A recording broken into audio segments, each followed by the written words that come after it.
귀한 찬양의 고백입니다. 정결하고 깨끗한 그릇 되길 원하는 마음, 우리 모두의 마음과 고백인 줄로 믿습니다. 우리 하나님께 영광의 박수 올려드리겠습니다. 옆에 분하고 인사 한번 하실까요? 깨끗한 그릇 되시길 축복합니다.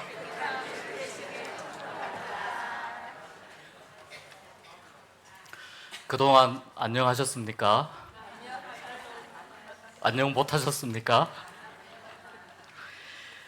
외모로만 보면 저만 이스라엘 갔다 온 것 같습니다.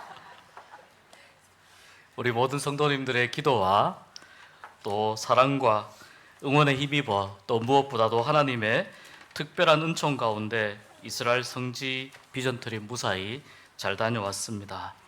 하나님께 감사, 영광 올려드립니다. 어떤 곳일까 궁금해하실 분들이 많은 것 같아서요. 먼저 이스라엘 성지 사진 몇 장면 소개하고 설교를 이어가도록 하겠습니다. 사진 한번 보시면서 설명 들으시겠습니다. 부엘쉐바라고 하는 곳입니다. 아브라함이 이삭을 바치기 위해서 여기에서 출발해 가지고요 예루살렘 모리아 산까지 갔는데요. 그 부엘쉐바이고요. 이스라엘의 가장 남쪽에 있는 지역입니다. 다음 사진 보겠습니다. 라기스라고 하는 유적을 발굴하는 곳에 가서 제가 말씀드린 대로 원래 저희가 조금 참여를 하려고 했는데 날이 워낙 덥고 해서 발굴 작업이 빨리 끝났습니다. 그래서 그래도 한 시간 넘게 다니면서 이 라기스 발굴에 대한 설명을 들었는데 우리 또 강우구 박사님이 또 우리 덕신제일교회 청년팀들이 왔다고 얼마나 열정적으로 설명을 해주시는지 너무 좋은 설명 들었고 우리 한국의 이제 학자가 직접 이스라엘 땅에 가서 삽질을 합법적으로 할 수 있는 그런 이제 귀한 시간을 함께 나누었습니다. 다음 사진 보겠습니다. 예수님이 탄생하신 베들레헴 탄생교회입니다. 저기 그 검은색 있는 부분은요 예수님이 태어나신 자리입니다. 굉장히 의미가 있고 제 마음도 굉장히 뜨거워지는 그런 시간이었습니다. 다음 사진 보겠습니다. 갈멜산에 있는 엘리야 기념교회의 교회 앞에 있는 엘리야 동상입니다. 엘리야 기념교회 다녀왔고요. 그 다음 사진 볼까요?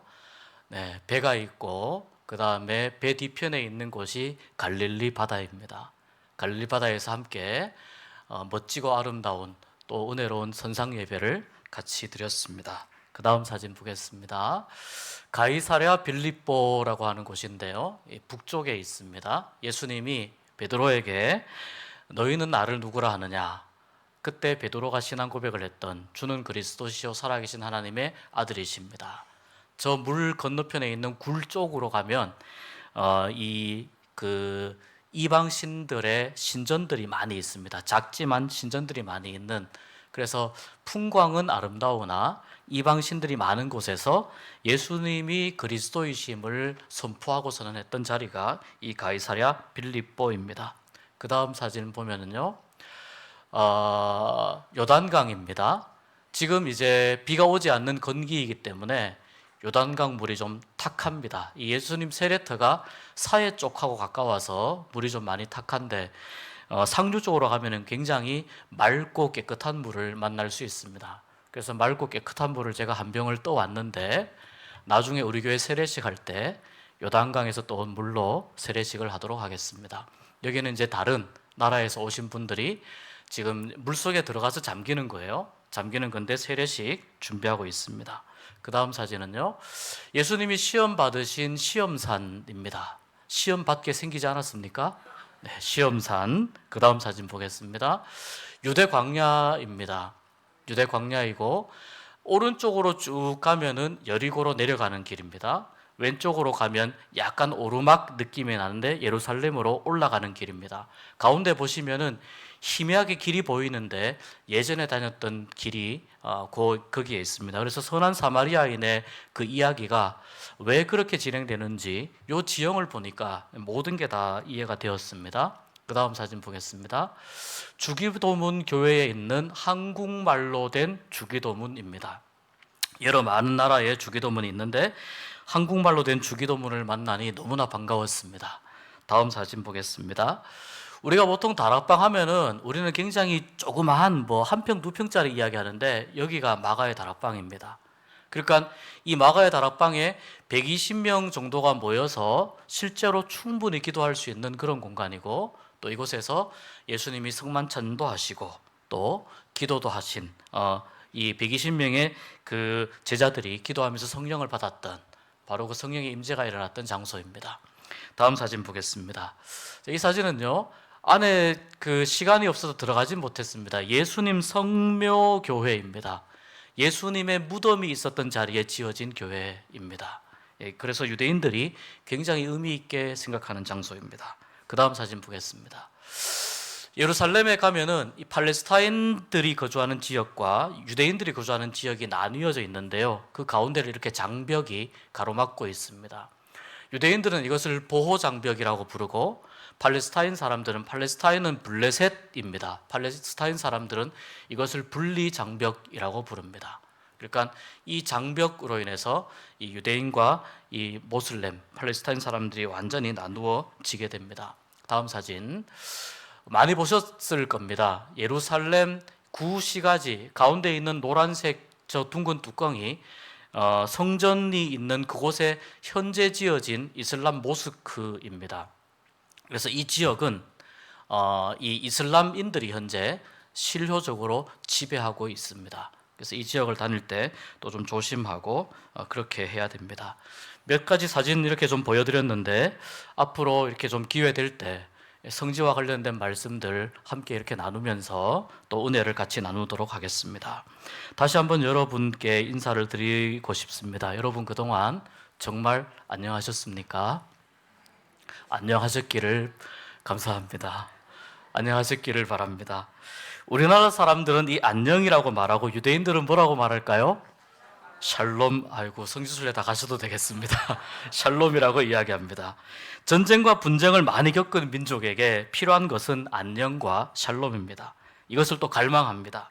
우리나라 역사를 반만년이라고 할 때 외세로부터 침략을 받은 횟수가 조금씩 다르지만 보통 930여 회 이렇게 이야기합니다. 뭐 작게는 700회, 많게는 990여 회까지 또 보는 경우가 있는데요, 5천년 역사를 놓고 보면 약 5년에 한 번 정도 우리나라는 외세의 침략을 받았습니다.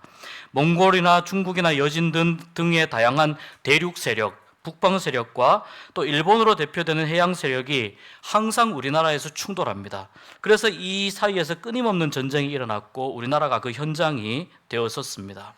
보통 우리나라가 6월 말부터 7월 말까지 비가 많이 오는데요, 이 기간을 장마라고 합니다. 우리가 이스라엘 가기 전부터 비가 많이 왔습니다. 또 이스라엘에 머무는 동안에도 비가 많이 오다가 한국 도착하기 하루 전인가 장마가 끝났다는 그런 소식을 들었습니다. 장마는 아마 아시겠지만 태평양 바다에 습기를 많이 먹은 뜨거운 공기가 대륙 쪽으로 확장하려고 하고, 또 이 시베리아 만주 또 오호츠크해 쪽의 차가운 공기는 그것을 밀어내려고 하는데 그 경계선이 바로 장마전선입니다. 전선은 싸움이 일어나는 곳을 의미하는 거죠. 그래서 이 태평양에 있는 공기덩어리와 오호츠크해 또 만주 이 중국 쪽에 있는 공기덩어리가 충돌하면서 만나서 싸우는 것이 장마라고 볼 수 있습니다. 이 거대한 공기의 충돌이 한반도를 오르락내리락 하면서 한 달 가까이 일어나는데, 그 충돌의 결과로서 우리는 무섭게 내리는 장마비를 경험하게 됩니다. 땅에서도 900회 넘게 전투가 일어난 이 한반도인데요, 하늘에서도 거대한 두 개의 공기 덩어리들이 충돌하며 싸우는 장소가 바로 우리가 사는 이 땅 한반도입니다. 우리가 이스라엘에 출발하기 전에도 사실 비행기 타기로 했던 날 19일 새벽에 새벽기도 마치고 KTX로 출발하려고 했으나 코레일 홈페이지에 검색을 해보니까 기차가 연착 또는 지연될 수 있는데 책임을 안 진다고 합니다. 그래서 우리가 급하게 부랴부랴 그 전날 버스표를 구해서 마치 야반도주 하듯이 짐을 싣고 인천공항으로 저희가 가게 되었습니다. 인천공항에서 새벽에 도착해서 노숙 비슷한 것도 해보고요, 그렇게 몰골이 말이 아닌 채로 저희가 비행기를 탔습니다. 마치 이 한반도 땅은 이렇게 거대한 두 개의 세력이 대륙 세력과 해양 세력이 맞붙어야만 하는 그런 운명을 지닌 땅이라고 말하는 것처럼 우리가 이 장마 기간 동안 그런 것들을 경험했습니다. 그래서 우리나라 사람들에게는 안녕이라는 말이 매우 중요한 말이 되었습니다.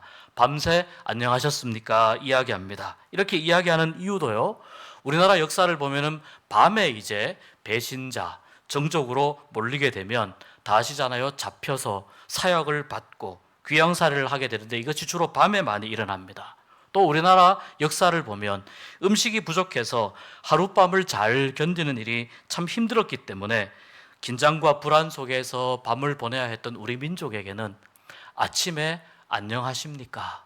이 말이 굉장히 많은 의미를 담고 있는 인사입니다. 우리의 아픈 과거이기도 하지만 우리가 바라고 있는 소망이 이 안녕이라고 하는 말에 담겨 있습니다. 이스라엘을 다녀오면서 우리 한반도만큼이나 아니 그 이상 긴장도가 높은 지역이 이 이스라엘이라고 하는 것을 확인하게 되었습니다. 이스라엘은요, 세 개의 대륙이 만나는 지점에 위치합니다. 유럽과 아시아와 아프리카가 만나는 지역입니다. 특히 아프리카의 대표 선수인 이집트가 힘이 셀 때는 아시아와 유럽으로 밀고 올라가려고 할 것이고, 또 유럽이나 아시아가 힘이 셀 경우에 남쪽으로 밀고 내려오려고 합니다.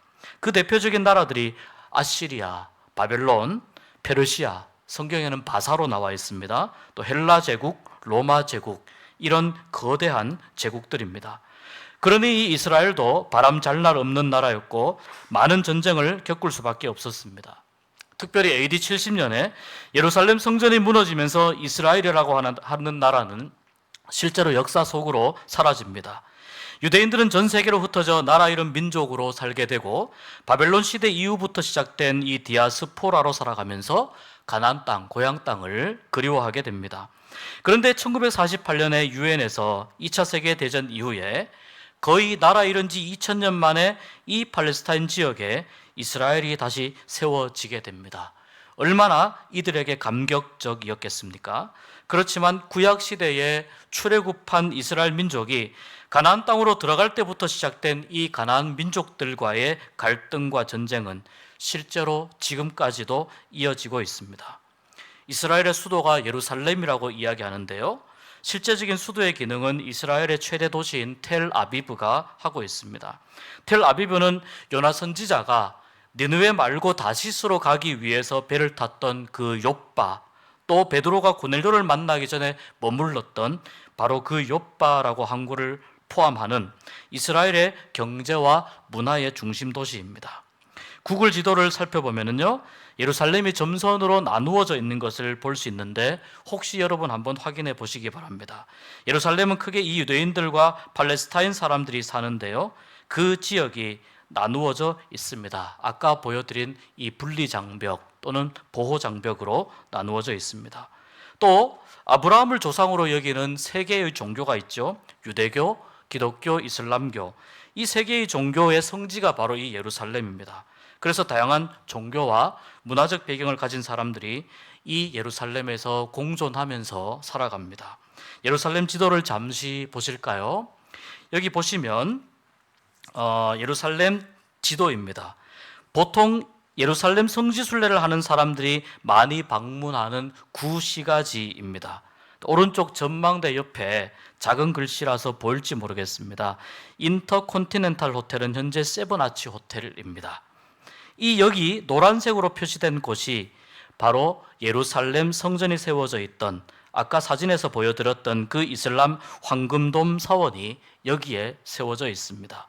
그리고 가운데 검은 선으로 둘러싸인 이 지역 안에 한번 보시면은요, 모슬렘인들이 사는 지역, 기독교인들이 사는 지역, 또 아르메니안 사람들이 사는 지역, 유대인들이 사는 지역으로 이렇게 나누어져 있습니다.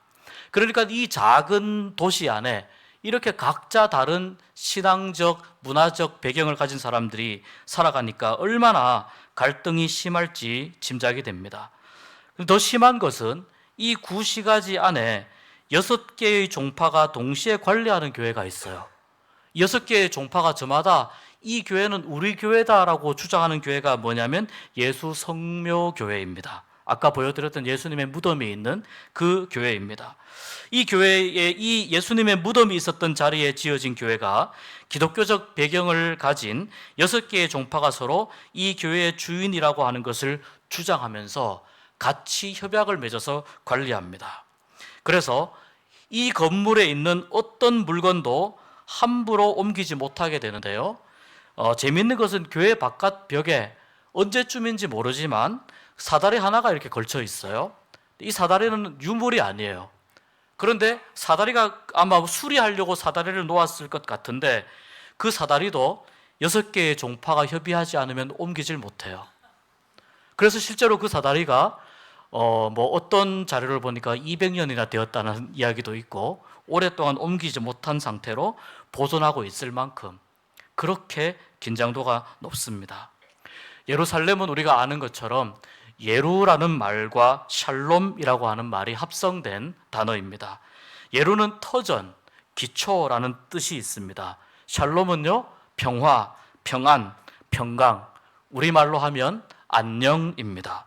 그래서 예루살렘은 평화의 터전, 또 평화의 기초라는 의미가 됩니다.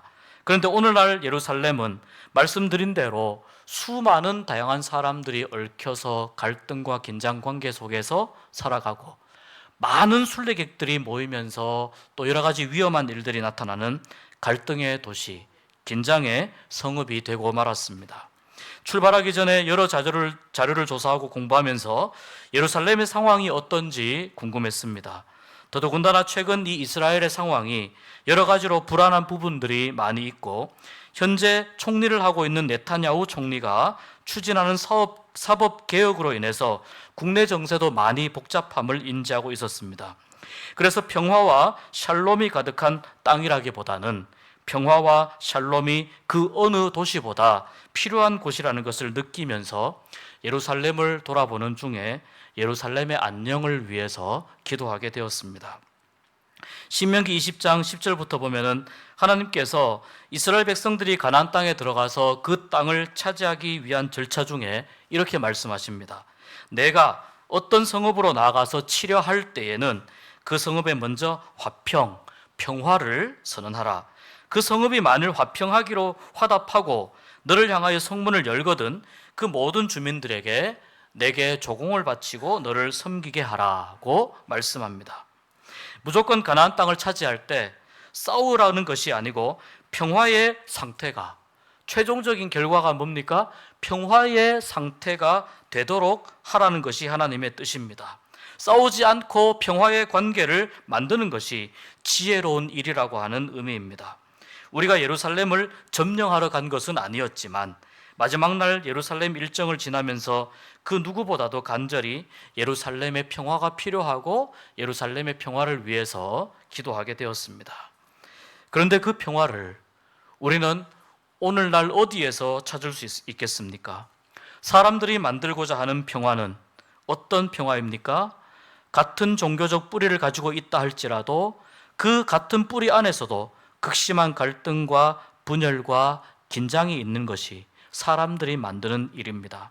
혹시나 잠시 동안 평화적인 상태는 만들 수 있을지 모르지만 사실은 힘을 사용하지 않고 거대한 힘들이 부딪히면서 균형을 이루고 있는 상태를 사람들이 평화라고 이야기하기도 합니다.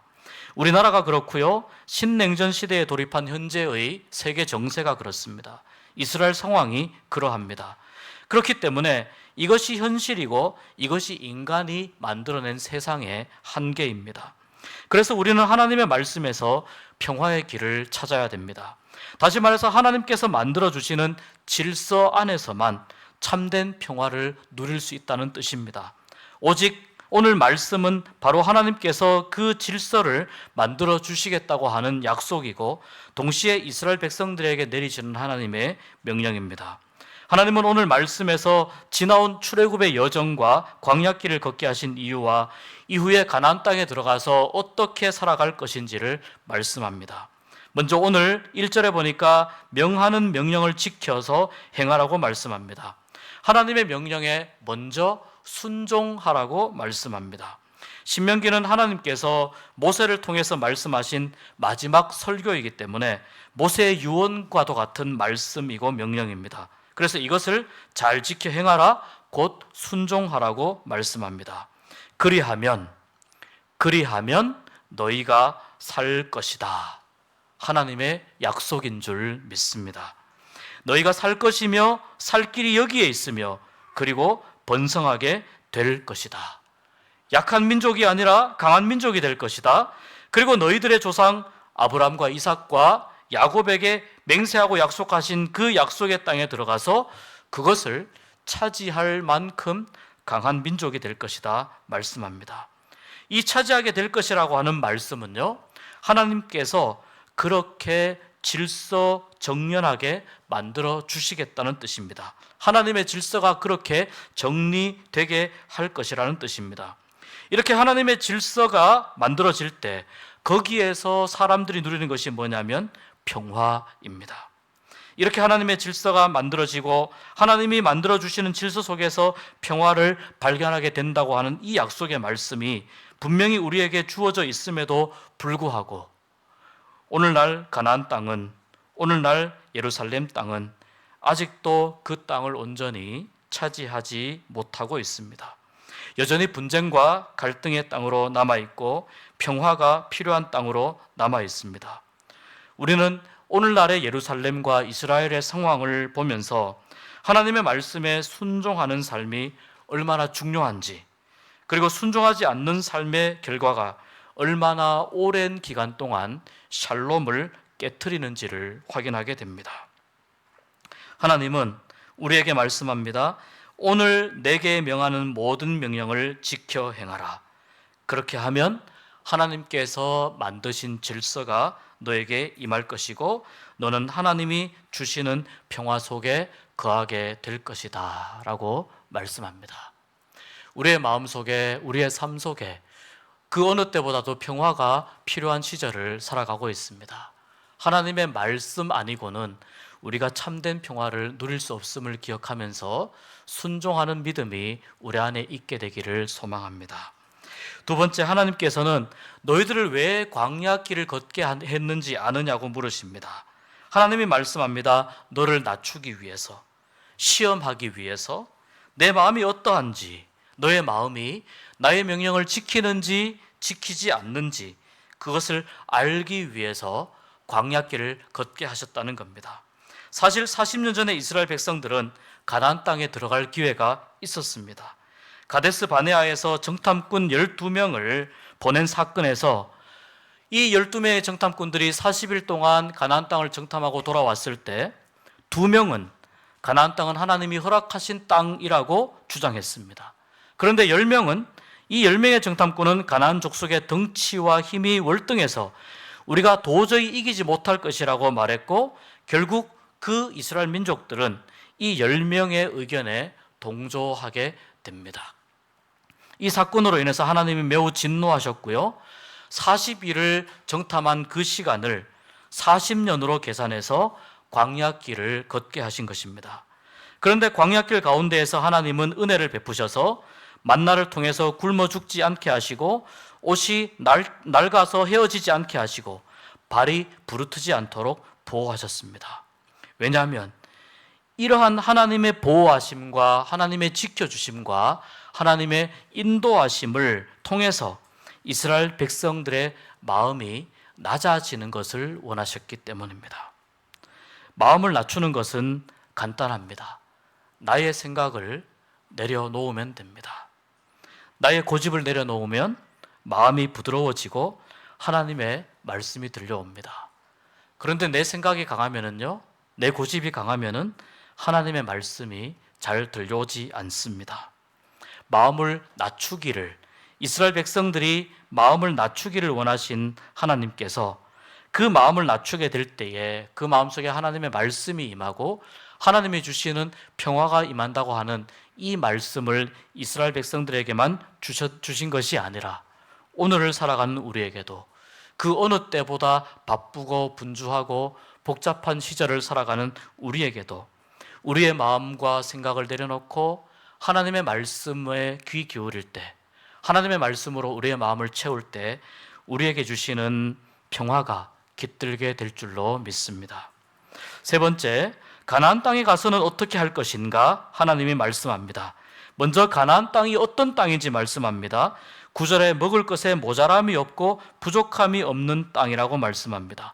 풍성한 지하 자원이 있고요, 다양한 농작물들이 결실을 맺는 땅입니다.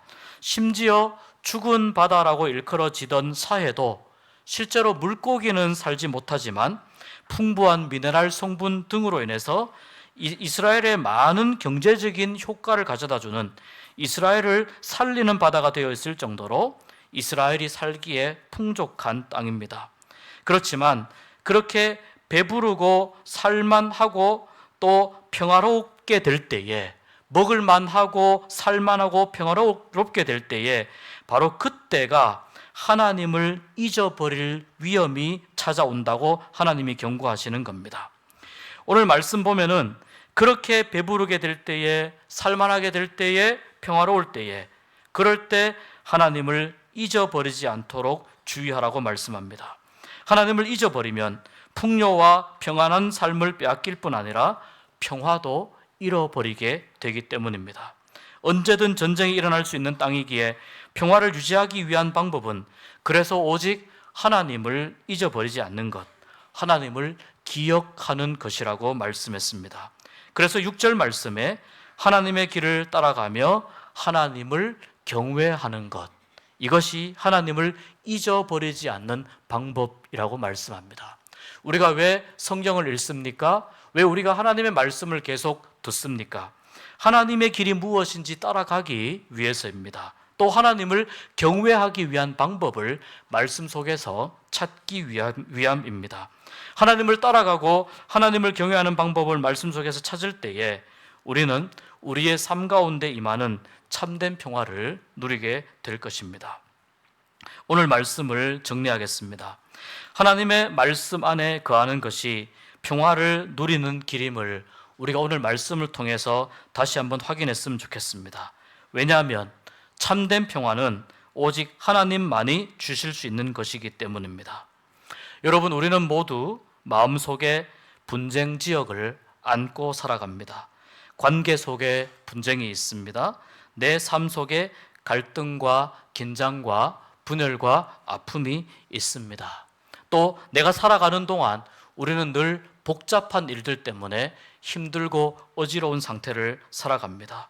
사실 우리에게 참된 평화가 없을 때가 너무나 많이 있습니다. 우리는 현재의 예루살렘과 같은 삶을 살아가는 사람들입니다. 평화를 누리고 찾는다고 하지만 우리가 가지고 있는 평화는 진짜를 모방한 가짜 평화일 뿐입니다. 그래서 오늘의 이스라엘과 오늘의 예루살렘과 우리의 삶은 많이 닮아 있습니다. 하나님이 우리에게 물으십니다. 지금까지의 삶이 안녕했느냐고 물으십니다. 참된 예루살렘을 누리며 살고 있느냐고 하나님이 우리에게 물으십니다. 정말 그러기를 원하느냐고, 참된 평화를, 샬롬을, 안녕을 찾고 있냐고 물으십니다. 그렇다면 하나님이 우리에게 손을 내밀어 초대하십니다. 내 안에 거하라고 말씀합니다. 내 말을 들으라고 말씀합니다. 내 말을 듣고 내 말에 순종하라고 말씀합니다. 성지순례란 과연 무엇일까요? 이스라엘이 정말 성지일까요? 예수님의 십자가 보혈의 흔적이 서려 있는 그 고통의 길인 비아 돌로로사는 걸을 때에 양쪽에 너무나 많은 상점들과 기념품 가게들 때문에 마치 남대문 시장 같은 느낌을 받았습니다. 예수님의 고통, 십자가를 지고 가셨던 예수님의 고통을 묵상하기에 정말 쉽지 않은 환경이었습니다. 많이 집중해야만 했습니다. 그래서 우리는 예수님의 고난을 생각하는 찬송을 부르면서 비아 돌로로사를 걸어서 올라갔습니다. 많이 세속화되어 있는 길이었고 성지 순례를 오는 순례객들에게 상업화된 이 예루살렘의 모습은 참 많은 생각을 하게 했습니다. 물론 그렇다고 해서 예루살렘을 이스라엘을 갈 필요가 없다는 뜻이 아닙니다. 진정한 성지 순례가 무엇인지, 참다운 성지가 무엇인지 그것을 질문하는 것입니다. 진정한 성지 순례는 바로 예수님의 길을 따르는 사람들이 만들어가는 길이 아닐까 생각하는 것입니다. 참된 성지 순례는 하나님의 말씀을 따라서 살아가는 그 사람들이 만들어가는 그 순례의 여정이 진정한 성지가 되고 진정한 성지 순례가 아닌가라는 말씀입니다. 예수님의 길을 걷고자 몸부림치는 사람들, 하나님의 말씀에 귀 기울이며 순종하고자 애쓰는 사람들, 그런 그리스도인들이 만들어가는 길이 바로 성지 순례의 길이 된다는 뜻입니다. 예루살렘을 떠나오면서 두 가지 의미의 안녕을 기도했습니다. 먼저 예루살렘이 하루빨리 평화와 샬롬을 회복하기를 기도했습니다. 그리고 나의 삶에, 나의 복잡한 마음에, 또 우리 교회가 걸어가야 할 길이 평화의 길이 되기를, 하나님 보시기에 안녕한 길이 되기를 위해서 기도했습니다.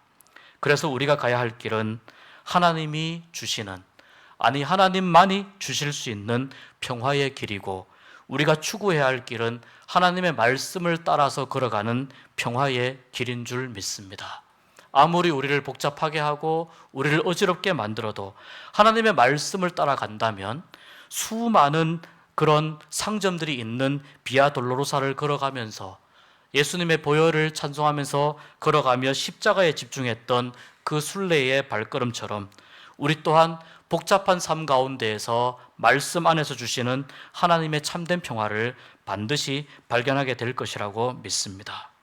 그리고 우리가 걸어가야 할 이 길, 이 평화의 길을 걷다가 보면 그 길의 끝에서 두 팔 벌려서 우리를 안아주시기 위해 기다리고 계신 하나님을 만나게 될 것입니다. 그때까지 우리의 예루살렘은 불안하고 갈등이 많은 성읍이겠지만 그 예루살렘을 끌어안고 예루살렘의 아픔과 슬픔과 상처와 분열과 갈등과 그리고 예루살렘이 주는 기쁨과 소망을 끌어안고 참된 평화를 만날 때까지 우리가 가야 할 길을 믿음으로 순종하며 걷고 또 그 믿음의 길 위에서 평화를 만나며 승리하는 삶이 되실 수 있기를 주의 이름으로 축복합니다. 기도하겠습니다.